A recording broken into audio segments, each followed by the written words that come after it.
In today's video, I'm going to teach you how to duplicate pages and content. Squarespace 7.1 Fluid Engine. Duplicating a page is a simple way to reuse a design you love, keep your branding consistent, and save a ton of time. I'll walk you through the exact clicks and share a few tips to keep things tidy as you go. Start by opening your Squarespace site dashboard, so you're looking at the back end of your website. From the main menu on the left, choose Pages.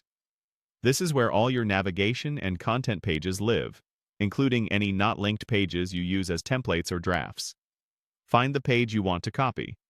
Hover your mouse over it to reveal its options, then click the Pages Options menu so you can act on it. In Squarespace 7.1 with Fluid Engine, duplicating a page will copy its sections, blocks, spacing, and style choices, so it's perfect for cloning a layout you've already dialed in. Choose Duplicate Page.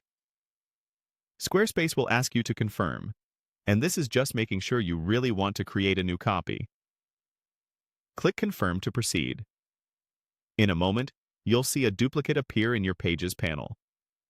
Depending on your site's structure, it usually shows up close to the original or in the not linked area, so you can safely work on it without affecting your live navigation.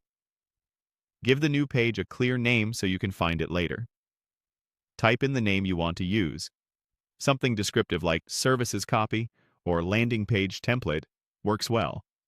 Clear naming helps you avoid mixing up versions, especially if you're experimenting with multiple drafts. Now click the duplicated page to open it in the editor.